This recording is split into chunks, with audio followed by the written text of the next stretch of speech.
The presentation of the Lord is celebrated on February 2nd, and candles are blessed to remind us that Jesus is the light of the world and the light of our life.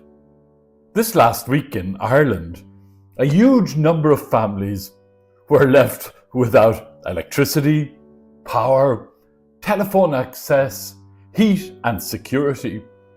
Here at Scala in Cork, where I live, we were left all week without Wi-Fi.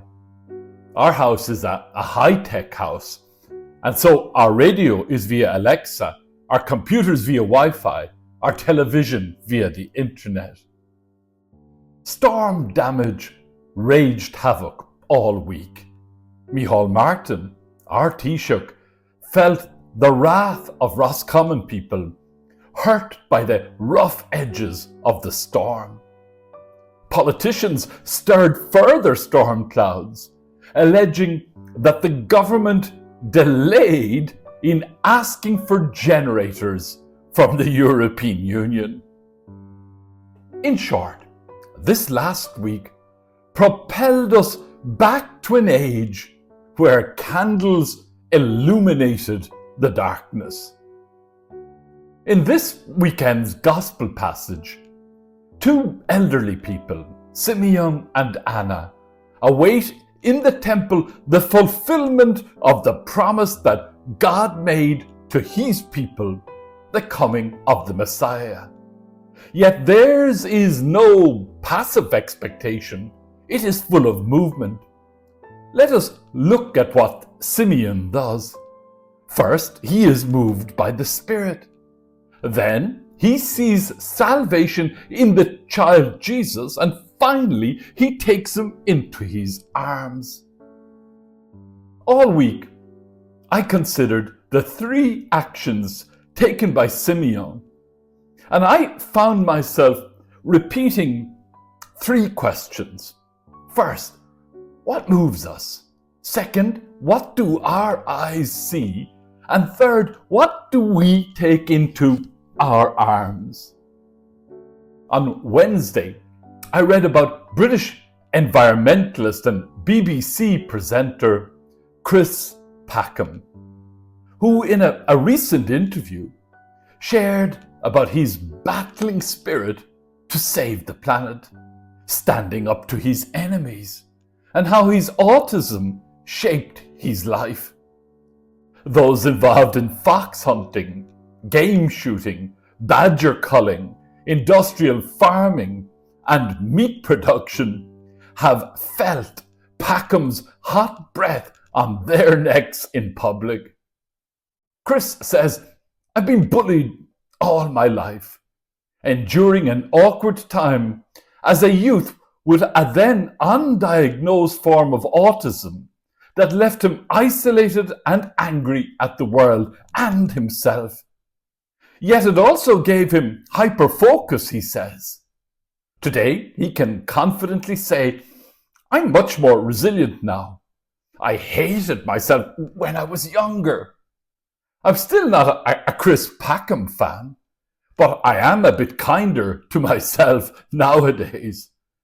I don't hate myself anymore, although I might still border on dislike from time to time. He finishes saying, "My autism made me a task-centered workaholic. I see problems in everything I do, but that's part of the drive. Being relentlessly self-critical is a good driver, but it can also be exhausting." On Thursday, I read about filmmaker Bob Quinn.